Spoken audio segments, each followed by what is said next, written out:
এবারের স্বস্তির ঈদ বিনোদন রাজধানী ঢাকার ছোট বড় সবার মাঝে এনে দিয়েছে প্রশান্তির আমেজ। ঈদের দিন এবং ঈদ পরবর্তী কয়েকদিন রাজধানী ঢাকার বিভিন্ন এলাকায় প্রথমবারের মতো বসেছে ঈদ মেলা। ঈদের দিনে পুরাতন ঐতিহ্য ফিরিয়ে আনা এবং চার দেয়ালের মাঝে ঘরবন্দি ঢাকাবাসীকে এই ঈদ আনন্দ দিয়েছে পরম প্রশান্তি সহ স্বাক্ষর রেখেছে বন্ধনের এক দৃষ্টান্ত স্থাপনকারী ইতিহাসের। আগারগাঁয়ের প্রশস্ত রাস্তার পাশে 2 দিনব্যাপী বসেছিল ঈদ মেলা। ঈদকে কেন্দ্র করে এমন মেলার খোঁজ পাওয়া গেছে রাজধানীর এক প্রান্ত থেকে অন্য প্রান্ত পর্যন্ত। পর্যাপ্ত নগরবাসীর সমাগম ছিল মেলায়। ছোট বড় সবাই নির্ভেজাল আনন্দে মাতোয়ারা হয়ে উঠেছিলেন। নাগরদোলা, চরকি, ট্রেন সবই ছিল আয়োজনে। দীর্ঘ লাইন ধরে টিকিট ছাড়াই এসব রাইডে উপভোগের ব্যবস্থা করা হয়েছিল কর্তৃপক্ষের পক্ষ থেকে। গ্রামীণ মেলায় প্রায় সব উপকরণই ছিল রাজধানীর যান্ত্রিক শহরের এই মেলায়। ক্ষণিকের জন্য হলেও চরকিতে চড়ে সব বয়সী শিশুদের বাঁধভাঙ্গা আনন্দ করতে দেখা গেছে।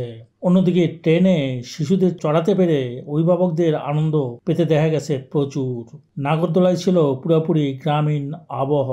সবগুলো রাইডে ওঠার জন্য দীর্ঘ লাইন ধরে শৃঙ্খলার সাথে সবাইকে তীব্র গরমের মধ্যে অপেক্ষা করতে দেখা যায়। কোনো বিরক্তির ছাপ নেই চোখে মুখে তাদের। সবাই উপভোগ করেছেন। ক্ষণিক আনন্দে আত্মহারা হতে দেখা গেছে উপস্থিত দর্শকদের। অনেকে এসেছেন পুরো পরিবার নিয়ে। সন্তুষ্টির ঢেকুশ তুলেছেন আগত দর্শকরা। পরিপূর্ণ ছিল ঈদ মেলার স্টলগুলোতে। মহিলাদের প্রসাধনী থেকে শুরু করে লাইভ রান্না করা খাবারের ব্যবস্থা ছিল মেলায়।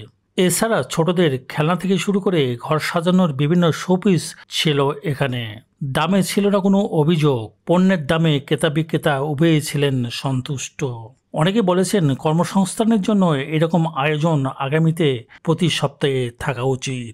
ঈদের আনন্দ মেলা উপভোগ করেছেন ছোট বড় সবাই। আগত সবার চেহারার মাঝে লক্ষ্য করা গেছে পরিপূর্ণ তৃপ্তির অবয়ব। এমন আয়োজন অনেকের জীবনে প্রথম বলে জানালেন।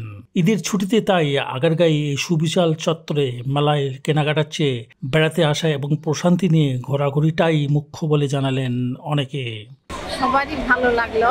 মাঝে মাঝে এরকম মেলা দিলে সবার একটু কর্মসংস্থান হতো।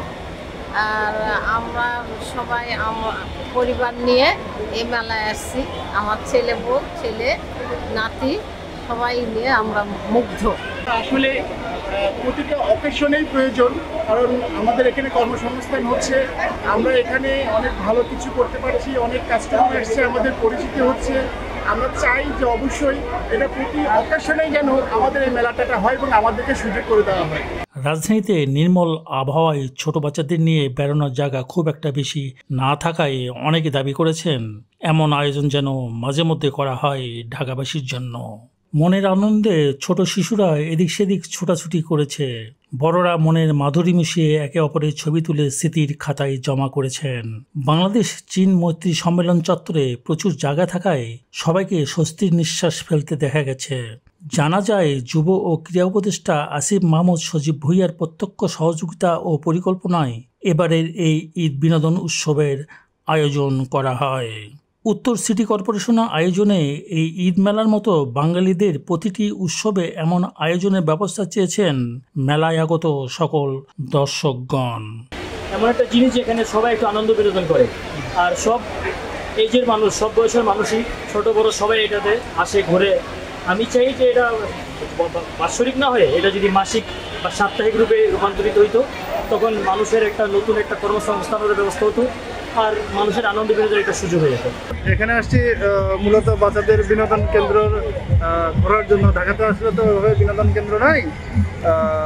ঈদের পরের দিন এবং তারপরের দিন ছোট পরিসরে এখানে একটা বিনোদন কেন্দ্র আমরা পেলাম। এটা যতটুকু শুনতে পেরেছি আমাদের মাননীয় উপদেষ্টা আসিফ মাহমুদ সজীব ভুঁইয়া, ক্রীড়া ও যুব উপদেষ্টা, ওনার একক প্রচেষ্টায় এই মেলাটা সংগঠিত হয়েছে। সম্ভবত প্রতি বছরই এরকম হবে, তবে আমরা আশা করব যে প্রতি মাসেই এরকম আমরা যেন পাই। এতে করে অনেক মানুষের কর্মসংস্থানের সুযোগ হবে। আশরাফুল ইসলাম রতন, চীন বাংলাদেশ মৈত্রী সম্মেলন চত্বর, আগারগাঁ, ঢাকা।